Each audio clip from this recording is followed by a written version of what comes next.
minutes so we can like make sure it's going, Yeah, and then we'll start. because I can just go We can like have like a this. theme song one day. One day we'll get a theme song. One day we'll have a theme song. Do do do do do. Does it get better with Neil and Rich? Ba-dum-bow. Ba-dum-bum-bum-bum. I'm feeling it.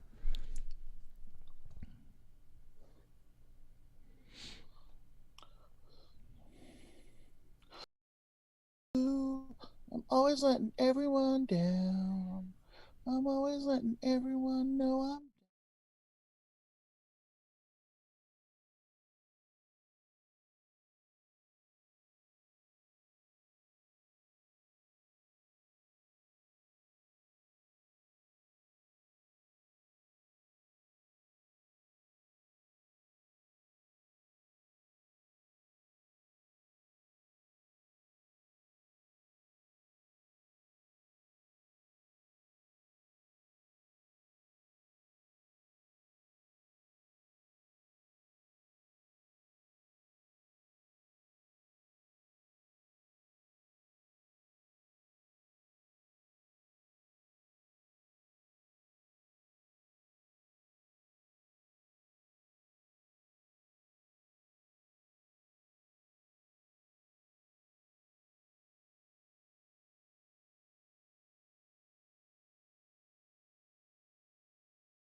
I'm always letting everyone down.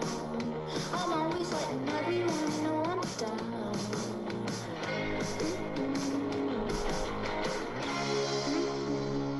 I'm always letting everyone down. I'm always letting everyone down.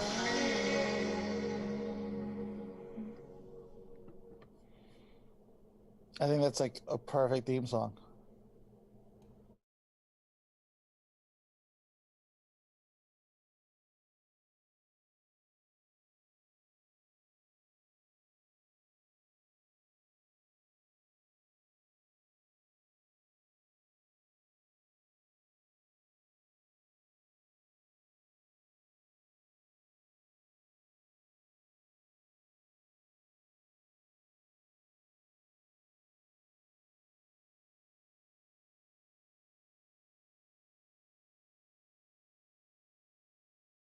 I gotta get permission.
ready. I'm ready. Start recording. We're Or do you recording. start We're going. already? We're going. Yeah. We're live. Hey, We're live. Here we are. hey everyone. This is welcome to Does It Get Better? With I'm Neil. I'm Rich. We're billing this as a mental health.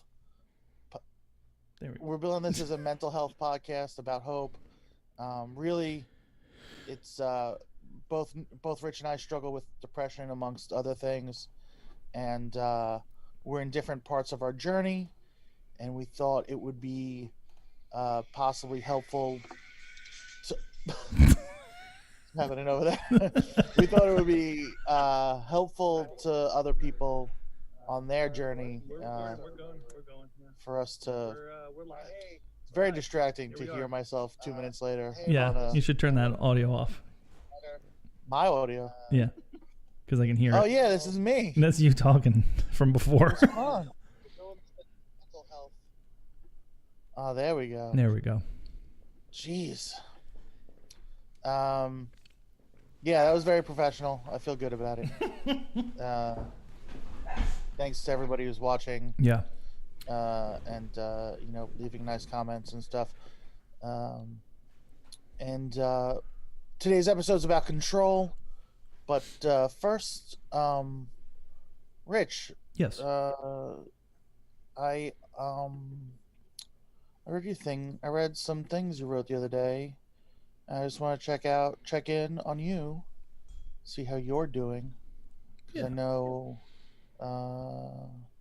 timing's, you want to talk about your grandpa or? Yeah, sure. It's that it was funny how it didn't register because of how the year's been going, that it's like that time of year to remember certain things that happen. It doesn't feel like Christmas. It doesn't feel like December. It just feels like cold. You know what I mean? And like there's no Christmas spirit and there's no holiday spirit. It's just kind of really weird this year, and I'm sure everybody's feeling that. But I looked at the date last night and I was like, whoa, it's December 20th. And then I remembered that like it was around this time or that date when I had gone to visit my grandfather after he had to go to the hospital. It was 2017. He went to the hospital and called up my mom, said I went to the hospital, but I'm back. I'm okay. And so my mom had asked me to go down and take care of him for it's short of a week. I was down there. I went just to, brought him his doctor's appointments, cooked him dinner and just hung out to make sure he was okay.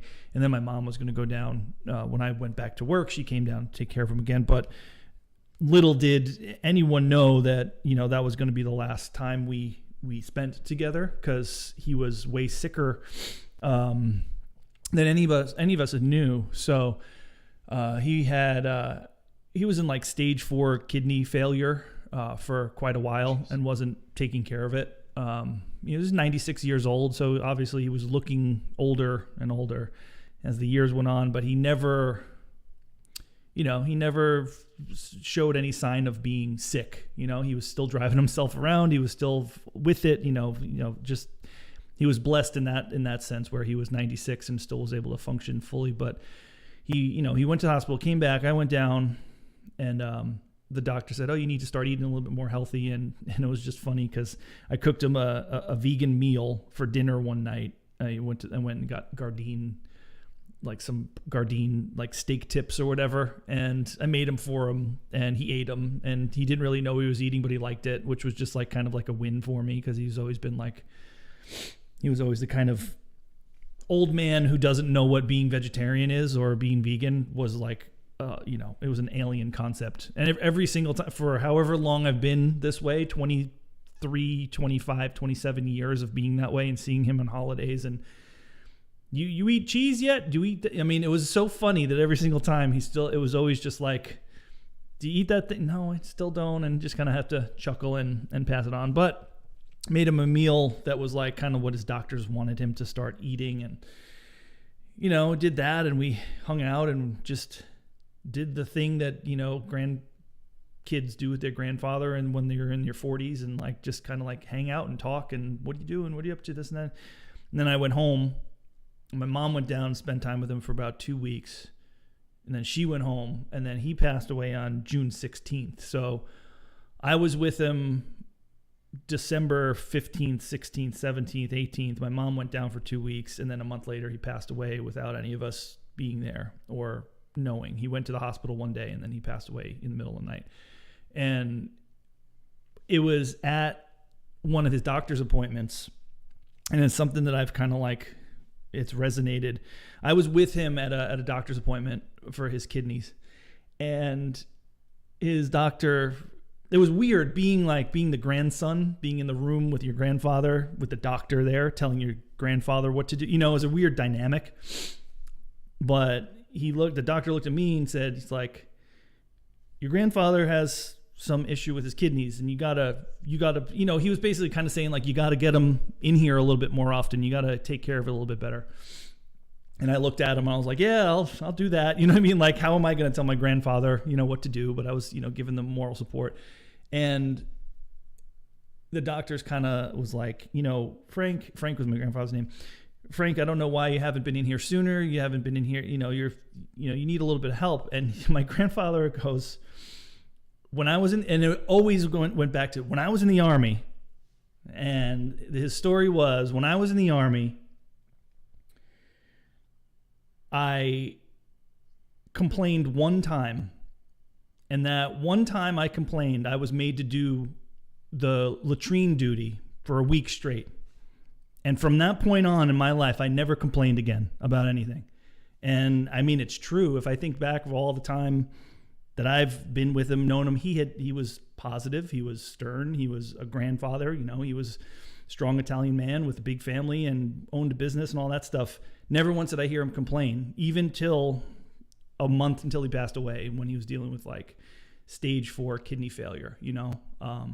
But that little anecdote, like, I complained one time and this is what it got me. So I'm never going to complain again, no matter what it, you know, doesn't matter. So it was just a kind of a little anecdote I've, you know, kind of stuck in the back of my head that, like, you know what?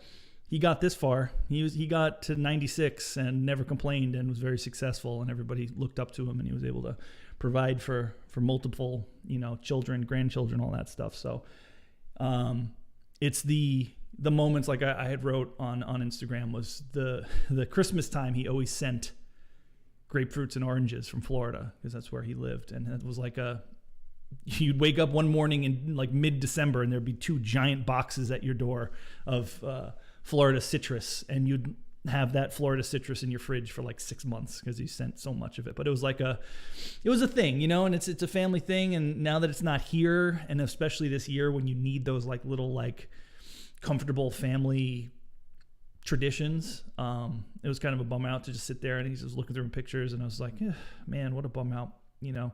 But How long ago was it? that was 2017, was when I was with him. He passed away January 16th, 2018. So we're coming up on 2 years, 21. So it's still pretty It'll fresh. be It's three great. years. Yeah. This will be the 3rd year without him, and it's very fresh in the whole family's mind still. So, you know, there's never a conversation that I have with my mom that doesn't have something to do with the grandfather. So, but yeah, so I'm just, you know, it was good to kind of like, that was a therapeutic thing, just to kind of like put it in the universe, be like, hey, I'm thinking about you. This is what I'm thinking about. And, you know, that's kind of my method of getting those thoughts, instead of stewing in them and letting them be like, oh, I'm upset, I'm depressed about this. I kind of just like put it out there, and a lot of people just, you know, send a little comment here and there, and that helps. You know, it helps know that I'm not wrong in still grieving a loss. How do you feel about a heart emoji? as a response?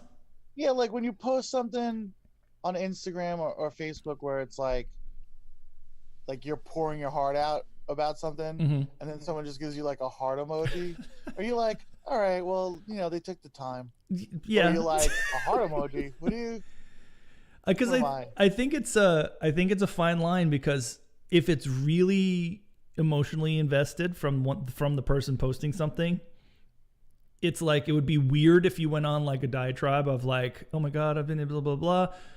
But then like if a heart emoji is just kind of like, I acknowledge that you are sad and I'm here supporting you. It's kind of like a little, like a star sticker, Oh, okay. you know, like a pat, like yeah, all right. yeah, I got you. I understand. I'm here for you. I feel like a heart emoji would be like I'm here for you, man, from a majority of people. Okay. You know, if somebody like responded with like the confetti trumpet, then I would be worried. The confetti. Like, you dicks. That's funny. Yeah. So, but thank you for asking. Um, Thank you for asking. I'm all right. I'm just yeah, no, as long as I've known you, you've always, spoken like fondly about your grandpa, and I know that he's like helped you out with a bunch of stuff. yeah. He was I know that he's a big part of the family. I mean, growing up without a father myself, it was 96, man. what? 96 96 what? years old? 96. Yeah, 96 years old. That's crazy. Yeah. I guess he lied about his age. He lied about his age to get into the army too.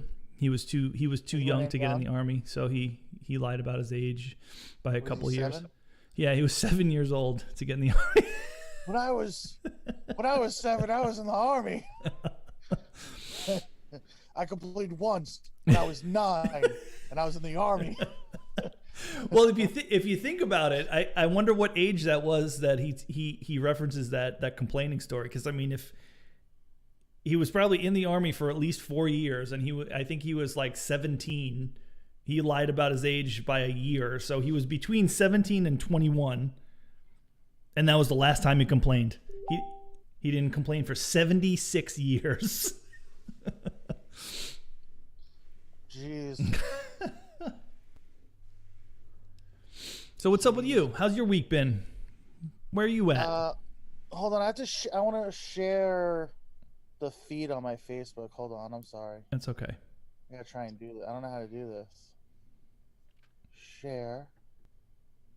My grandfather Share was really now. good at Facebook, so you have Was he? big big shoes to fill here. I bet he could share it. He won't complain about it. Oh, did I? Oh, I might have just like done it accidentally immediately. Dubin was making fun of me yesterday because yeah. Oh, that's weird. I did it twice. Because I couldn't get Disney Plus to work for some reason, Mm-hmm. and he was making fun of me. He was like, "Do you want my mom to help?" He was like, "I can call my mom. She knows how to use a VCR." It's very obnoxious. And then I want to do one more thing with this sharing business. I want to embed. That's not what I want to do. I'm sorry, everybody. I'm trying to do. I should have done this while you were talking, but I don't want to like ignore you. It's all right. And then where's this thing? So I lose the thing? Oh, here we go. And then that's off. And then that. It's like that. All right. I think we're good. Good. I think we're good. And now we're like a real... Like a real thing? A real broadcast? Yeah. So what, is this your first Christmas alone? Like no significant other, no family? Yeah. Nothing? Yeah. Basically, it's a weird one. It's actually, as of a couple hours ago, my mom texted me and she's gonna make a quick trip up and back tomorrow. Like she's just gonna come, like drop off presents and say Merry Christmas, stay over, and then go back. But she was concerned. It was going to be really hard to not see family for Christmas, so she's making a quick trip to do that. But yeah, but for Christmas itself, like waking up and having like, my cat and dog be people I wake up You're to not on gonna- Christmas. It's like, it's You're not. not gonna take a trip down here? No, not yet. Anyway, I'm writing out the whole situation with the like virus and quarantines and this and that and the other thing. Probably after the holidays to see where everybody reassesses that. You know, my mom's still working and stuff, so she's a high risk kind of person, so she wants to limit the amount of contact she has. So, but she's taking a risk this tomorrow for a, like covert mission. She's gonna have a gas mask on, drive up real fast, but yeah, first holiday without anybody though. It's kind of weird. Kind of weird. I didn't even put up a tree. I put up a little piece of a tree. It's like this big. It's like the top of a Christmas tree that's like 2 inches, and it's like in a little pot, and put a couple tiny lights around it, and that's my Christmas tree. So, we don't do Christmas. no. Kathleen's never done it. I don't know. We usually do Christmas Eve at Pat McCarthy? No. Maybe. No. Do you know him? He's like I met him, he was like a poker buddy. We became really good friends and we stayed close. I mean, we're going on, 18 years now probably. Oh, wow.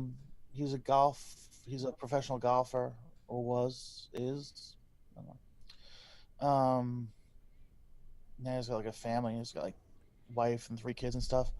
And we used to go to his place for Christmas Eve all the time. And then we would go. Do you remember Jodie Falco? Mm-hmm. Do you remember her? Mm-hmm. We go to her place for Christmas Day. She's like the sickest homemaker. She's like, she cooks so well. She puts like the dopest Christmas together. But this year, between the foot and COVID, Yeah. The foot. I'll see. Pat said he's gonna drop by. I think Thursday. Is that Christmas Eve? Yeah. Yeah. That's Christmas Eve. But he's actually gonna. He said he's gonna drop by, which is very cool of him. Probably just to like.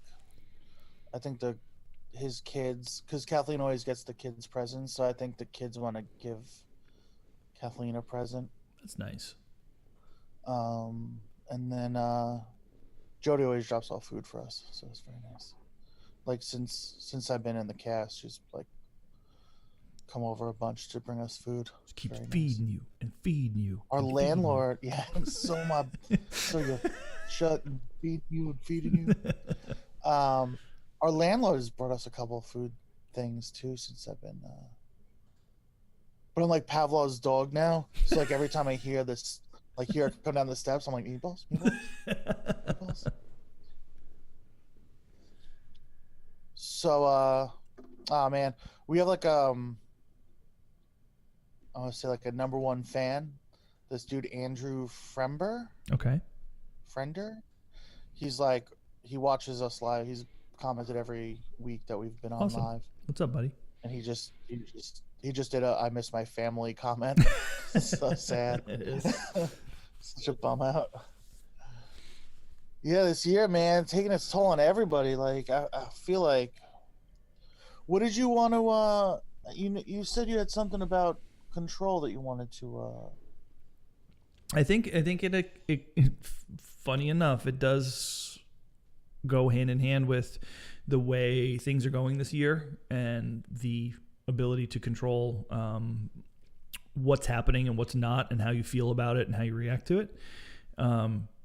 Because one of the big things for me and my path to feeling more myself, getting better, and understanding where I was doing wrong in my ways of thinking and my thinking patterns.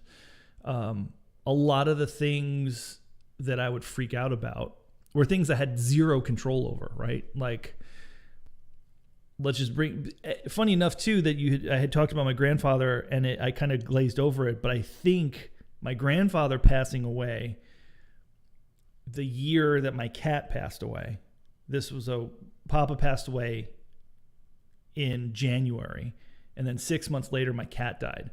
There were a lot of things that I didn't have control over that I was beating myself up over about my grandfather, because there was this one thing, and it's all about control. I was working a lot, and this is when I lived in south of Boston, and I was working at this cafe, and I was working so much. And there was one point where, and this is in the beginning of January, like the first week of January, that I was going to, on my break, I was going to go out and call him to see how he was doing, because this is when my mom had just spent some time with him, and she just came back, so he was by himself, right? And I hadn't really spoken to him all that much. I was going to go out and call him. I didn't call him. And then the next week he died. And when I had to go down for the funeral and do all that stuff, this was the first time I've had to deal with a family member's passing since my grandmother, but I was like 11 when my grandmother, so I was just like 30 years had passed, Anyway, I couldn't control that, right? But that was the first thing that I kept repeatedly beating myself up over mentally, is that I was going to call him, I was going to talk to him, and I didn't get to talk to him, and that mental like punishment that I should have called him. I feel like such a piece of shit. Why didn't I call him? I didn't have any control over that. I was working. I didn't have control. Obviously, I didn't have any control over his passing. But the way that it goes in and stays there, you're giving a negative thought pattern control. You're giving the reactions the control. What I've learned to do now, here I am, 2 years, 3 years later, whatever it is, I've learned that there's certain things that you immediately feel like you should have had control over, mentally or physically, and you're going to have a knee-jerk reaction to it, like the basement, right? My basement thing with the water coming in. I have zero control over it, but I still, that little knee-jerk reaction was like, oh man, I'm a screw up. I can't believe I let my basement leak. You know what I mean? Like, come on. And then I sat there and I thought about it. I was like, I have no control over it. You let it happen. Right, exactly. Like that was your... Like I was standing upstairs. I was like, yes, go ahead. Go leak. That's fine by me. Go ahead. Go do it. I double dog dare you. But what I've learned in practice and with my therapist and is the control factor. It's, do you have control of this thing? No. Now you need to control your reaction and thought pattern about that thing. A long time ago, a year and a half ago, I had zero control over everything. It was, buddy died, it's my fault, and I'm going to beat myself up because I have no control over anything. I was completely out of control. And I feel like with what you're going through and what you're thinking about and where you're at too, like kind of referencing last time, you dropped the Tupperware, right? And it happened and you felt bad about it. You didn't have any control over it. I mean, yeah, maybe you physically may have made a mistake and dropped something, but you have no control over the outcome. And then that's where you learn, that's a learning moment to kind of like control your reaction, control your thought pattern, and then just control the situation. Like in the end, it was fine, right? Everybody was like, you know what, it's fine. We picked it up and we move on. But it's the handling of the control of all these different aspects of things that come up. Like I react to negative things happening very aggressively, like the basement flooding, or, my unemployment ran out and they started just not responding to any sort of communication. So I have no idea what I'm supposed to do next. And like, I panic and I get like, but I don't have any control over it. If nobody's answering the phone, I can't make them answer the phone. If they're not responding to emails, I can't make them respond. I just have to accept that I don't have control, and I have to keep a level head and move forward and try to just, write yourself a note, call them this morning. They didn't answer, try it, an email, whatever. So I feel like talking about control is important because a year ago, I had zero thought about that kind of thing, about controlling situations, controlling my thoughts, controlling this and that. And that incident with your Tupperware is kind of where I thought about it, which is why I wanted to talk about it. Like, I wanted to ask you how you feel about like that specifically. Like, do you feel like you can control or have control over the way you feel about things once they happen, or how you? Well, that's why. Go ahead. I mean, that's why we're straight edge, right? Because we have 'Cause we don't control. like being out of control. Yeah. So I mean, I don't know. Like, I think I'm terrible with that. I think I'm terrible accepting the things that I cannot control. I don't know. I don't know if this falls under anxiety or control, but like, not last night, but 2 nights ago, I was up all night, because my next doctor's appointment is January 6th Okay. to get the cast off and the x-ray, and they're going to evaluate me. And last night, December 19th, I'm up all night worrying that the walkway is icy. And how am I going to get to my doctor appointment? Mm-hmm. And the cast is going to be on forever. Why am I worrying about that last night? Yeah. And it took like a full like 6 hours before like rational brain was like finally got crazy brain out of the way and was like, dude, what are you doing? Like, just go to sleep, take a nap. But that's worry about it on the 4th. worry about it a week ahead of time, not 2 weeks. But that's good though. I mean, you were able to. I mean, the thought there, I yeah. didn't sleep all night. You know what I mean? I went to sleep at 5 a.m. But that's a step. But do you have control? Do you have control over the icy walkway? No. No. There's nothing I can do about it. Right. I'm like looking at the weather, weather.com, like, well, it says it's going to be 40 degrees on the 3rd, so maybe the rain will... I mean, I think that's more anxiety, but I think it is anxiety, but all of these things definitely go hand in hand. And the anxiety, the control, the depression, all of the things it's the worst fruit salad you could ever order. It's just not, it's not good. It's lacking of the cherries. Those are the best part.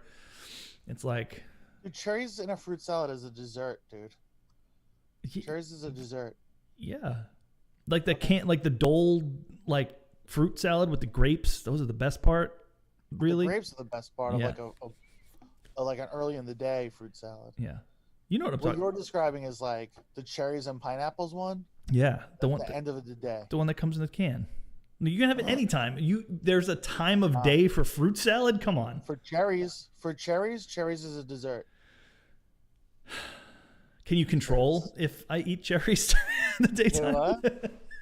What? I said, can you control if I eat cherries during the daytime or not? Can't. That's a good point. Yeah. Well, I think. Yeah, you know what? The canned fruits is good. Like the pineapple. Yeah. When I was in the hospital, they gave like the little plastic guy of pineapples. Mm-hmm. I like that. That's good. And when did you eat it? If next time my wife goes shopping, she'll pick up some of that. Anti-depression fruit salad. Greatly. So that's anti-depression. Just sprinkle it with some Xanax. just sprinkle on top. That's definitely anxiety. That's definitely but it's also man, I wish I took a note. There's like there's a technical term for it. It's this like catastrophic thinking that I'm very guilty of having, and like you also are like this. It's like the worst possible outcome immediately. There's no it's right away. It snowed today. That means I'm never getting the cast off. Right. I'm gonna die. Right. I'm gonna get buried in this cast. Right. That's it. I'm never walking again because it's snowing. But then what do you do? When reality of the situation kind of sets in. You're like, okay, well, I'm gonna get the cast off, but I'm gonna slip going up the walkway. Yeah, when I'm being rational, it's fine. Like, I'm just like, oh man, like, you know, I hope, I hope Ryan's available to take me to the doctor that day, because, he's, like, whatever, like, he was really helpful or whatever. Like, when I'm rational, I'm fine. When I'm not thinking rationally, that's when, like, that chaos brain comes in. You know what I mean? And like, nothing can go right. Like nothing can possibly go right or resolve itself. Like right. Everything is awful. But there's no proof. I mean? There's nothing there to say that is the case. But that's just how you make it. Yeah, and you can text me when I'm like rational. You be like, "Hey man, I'm there for you," whatever, and I'm like, "Yeah man, I know things will be fine." Like, I've been so fortunate my whole life. Like, it'll be great, whatever. But like when I'm in that place, when like depression has the wheel, like I've said this before, when depression has the wheel, like there's nothing you can say or do that makes me be like, yeah, this is gonna end fine. Mm-hmm. You know what I mean? Like, every life ends in death. Yeah. Like, why procrastinate? You know what I mean? Like, right. Why procrastinate? And that's just like Jesus. Trigger warning. Yeah.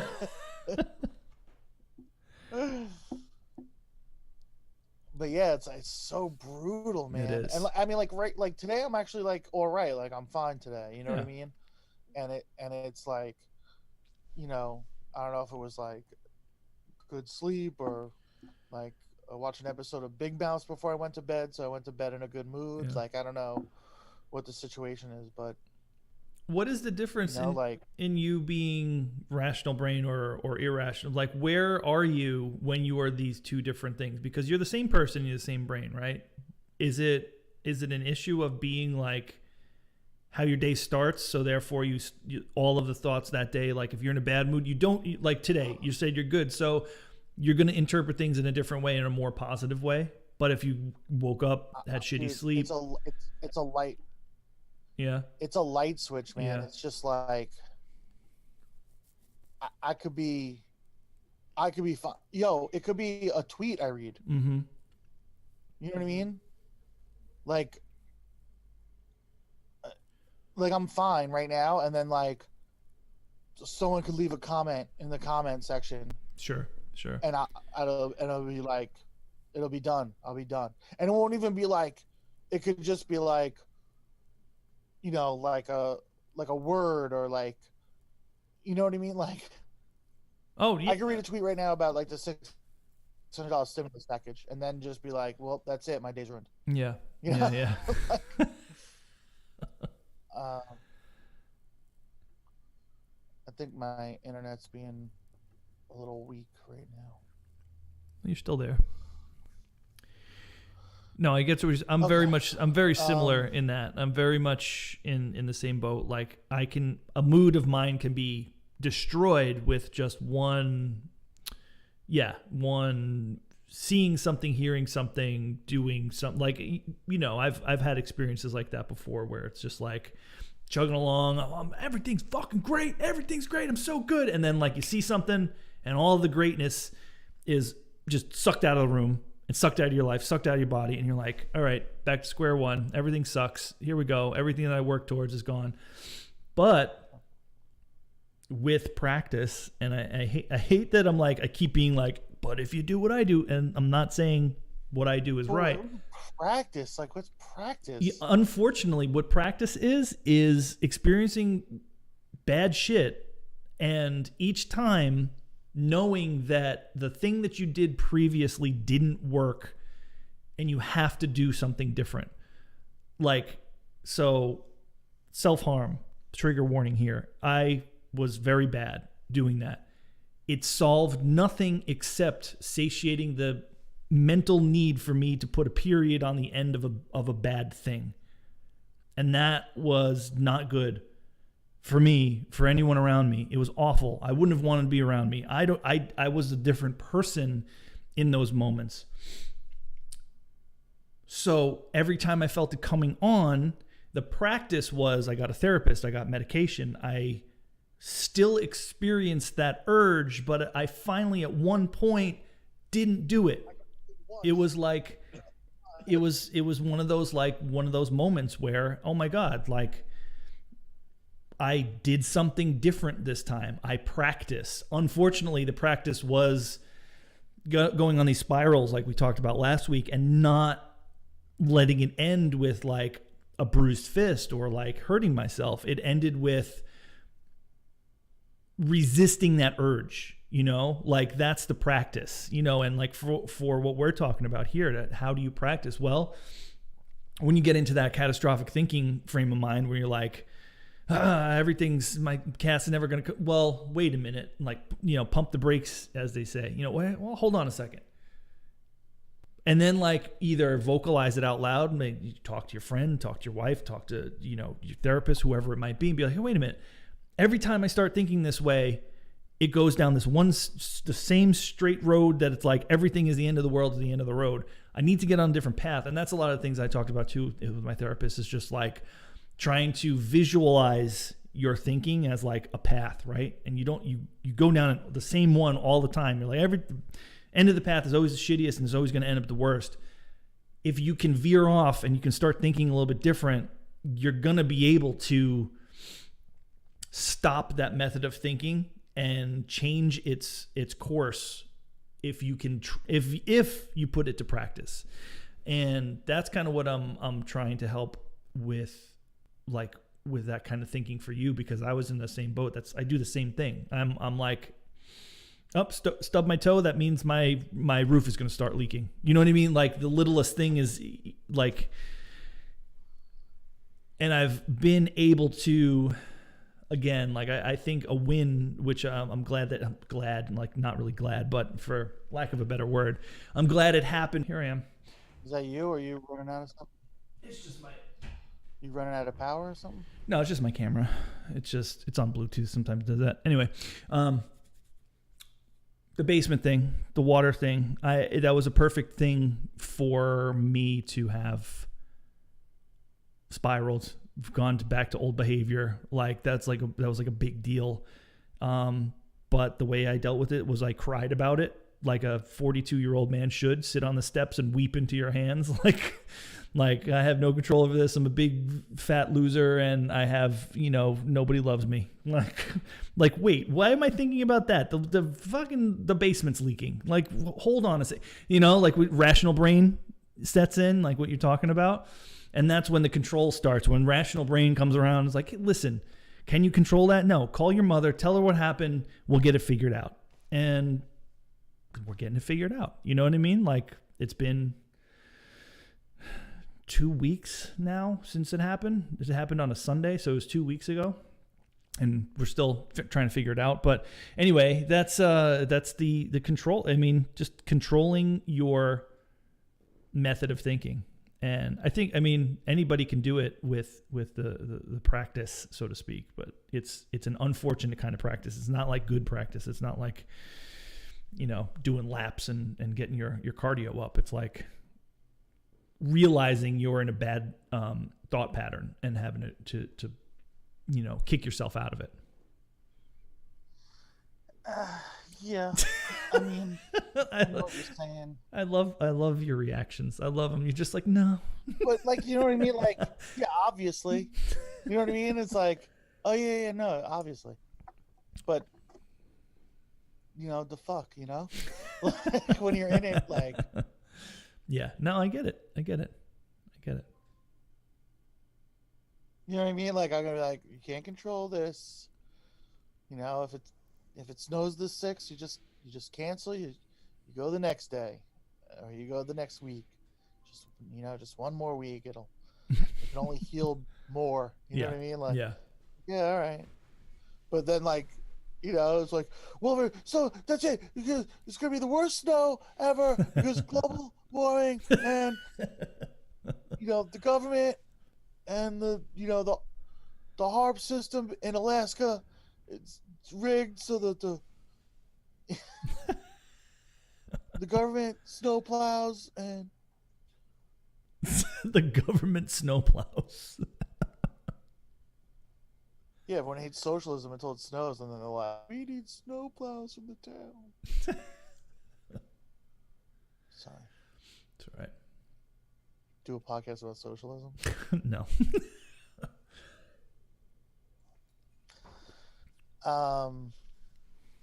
Yeah, I get it, but I know. I mean, it's easy. It's easy for me to just say all this stuff and be like, yeah. I mean, it's the same situation when I'm talking to a therapist or somebody who's well versed in what we share mentally, like the way we think. It's like it's easy for them to be like, well, just don't do it. Like, no, that's not how you approach these kind of things. You don't just tell somebody to not do it. And I'm not saying don't do it. I'm just saying that you have to realize, think about the element of the control in certain situations. If you're not in control and you can't control something, there's no reason why you should treat yourself like you should be able to control something. You know what I mean? You have to, separate yourself from it.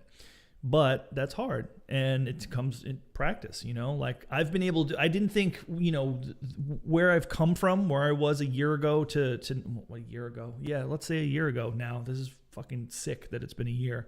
But, where I was then, where I am now, very different ways of thinking. And I didn't think I would ever think a different way. You know what I mean? Like I never saw myself a year ago to be sitting here with you and being like, I went through this stuff. I practiced these things. I got help. Medication helps too. I'm not saying that like I just did everything like, cold turkey. And I was just like, I'm a mental warrior and I can control everything now. Like, no, it's like you definitely, if there's a point where medication seems like a thing. It's like commas. I'm a mental warrior. The mental warrior. Yeah.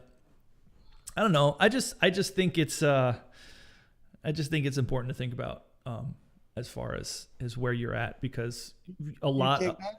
What? You take meds? I do. Yeah. I take like 4 different kinds. Huh? I take like 4 different medications. Really? Yeah.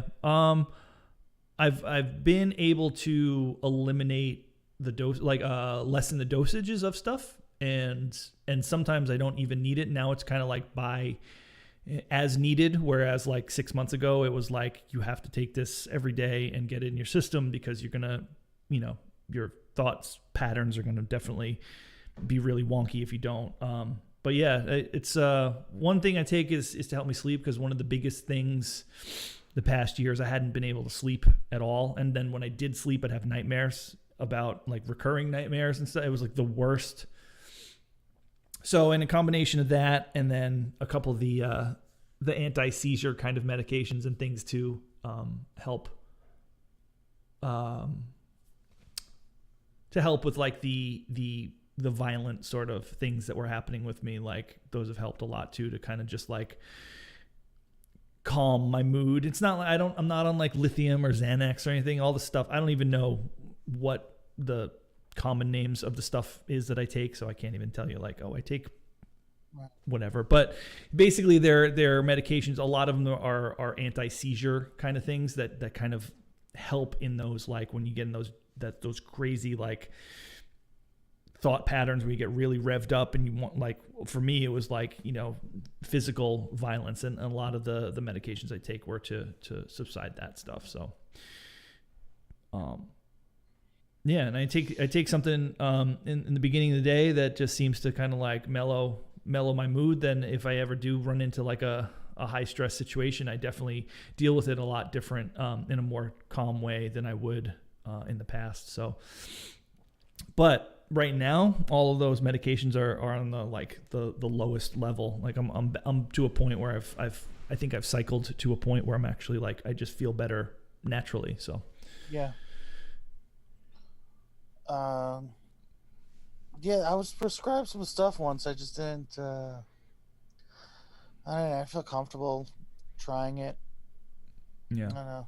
And I've never been able to like, dude, like a therapist could say the same shit that you're saying to me, but like because it's you, I'm like, okay, cool. But if a therapist said it, I'd be like, this corny motherfucker, you know, like this dude saying to me. Yeah. I'd be like, this dude doesn't know me. Yeah.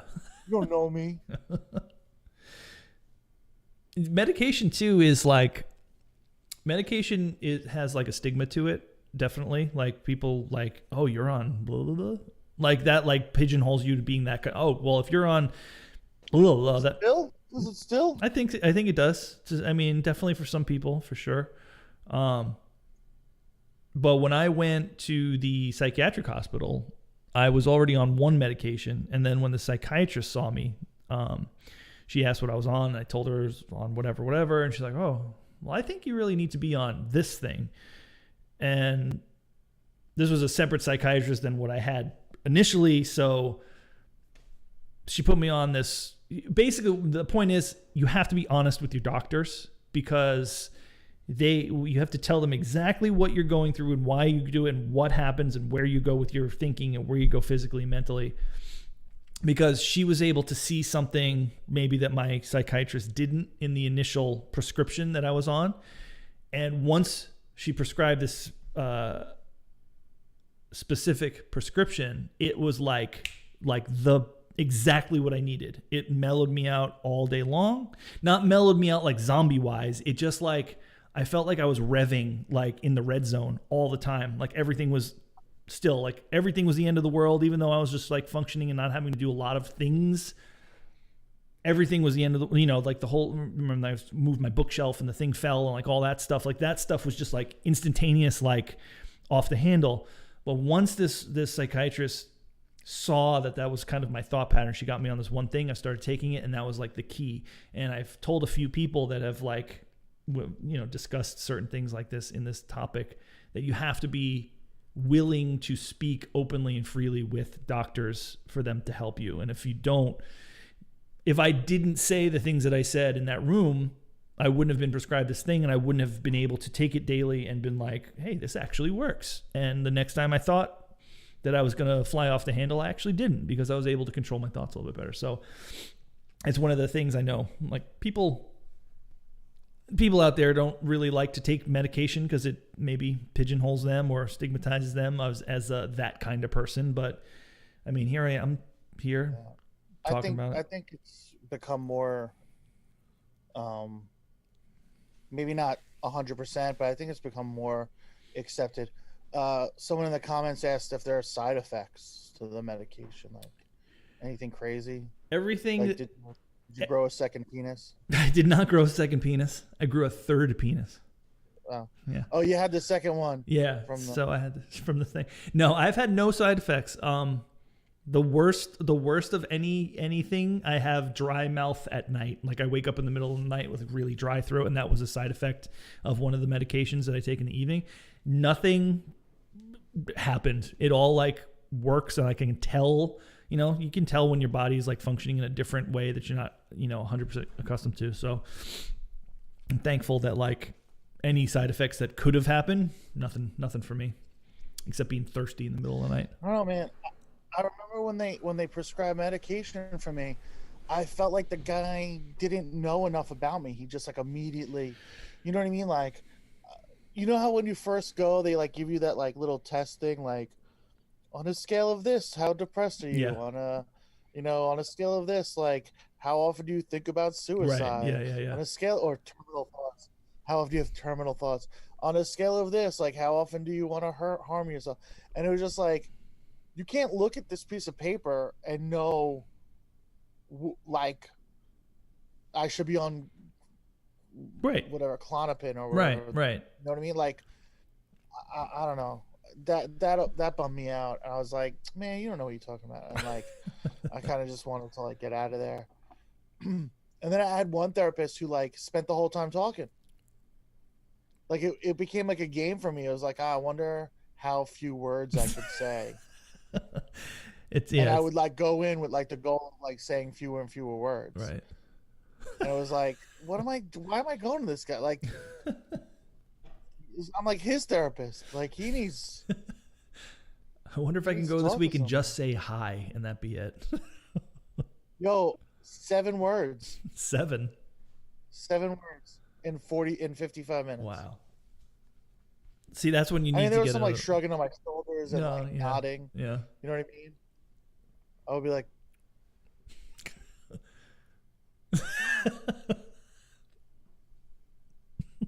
a lot of this. You would just go. You'd be like, I know what you're going through. I had a similar experience one time in Guatemala. I was surfing with the manatees and the.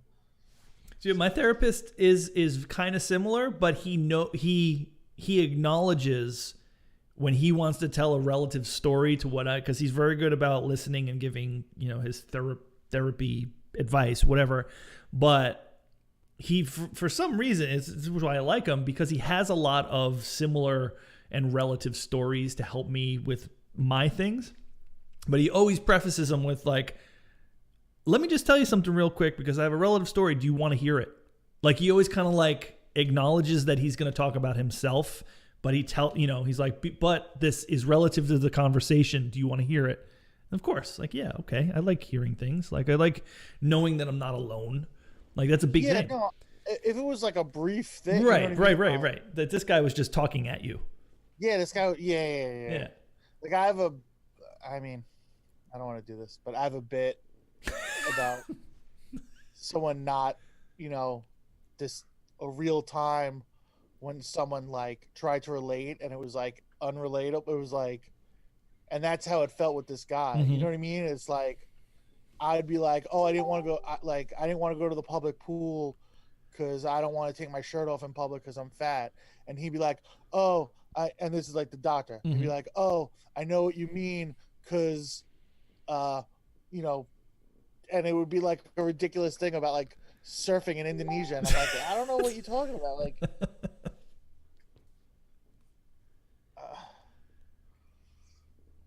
Well, that's why you can talk to me. You can talk to me. I won't talk at you. Yeah. And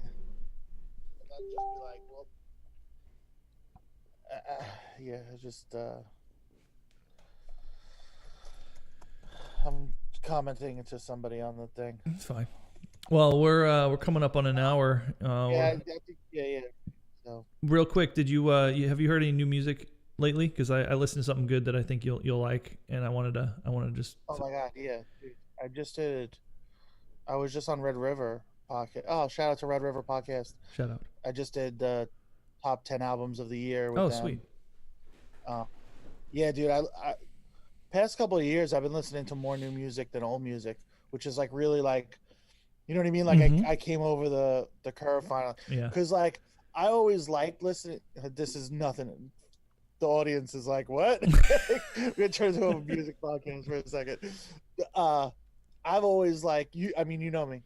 I've always liked new music. I always want to find new music, but like I still listen mostly to stuff from like 95 to 97. Like it was just like what I like the best. It was like, they're good new bands, but nothing quite like what I really loved, from that era.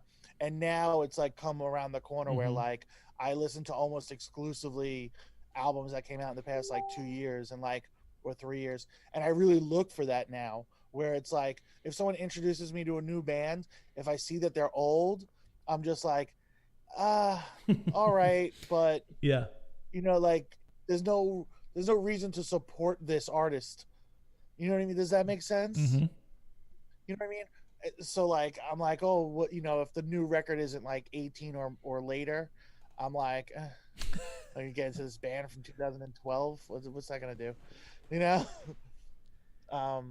But yeah, there's so many, dude. Like depending on what you're trying to name one, just one. Like, I'm gonna give you one. You give me one. Like, all right. So like what I played earlier, Illuminati Hotties. Dude, such a good record. Like she has some other records out, and I think so. This record is supposedly like her trying to get out of a record deal. So she's kind of like got a sense of humor about it. Okay. She's kind of tongue in cheek. And it actually makes it better than her old stuff because her old stuff, like her last 2 records, were like kind of serious. Gotcha. and this is like silly, and it just like for me, it put her over the top for Yeah. me.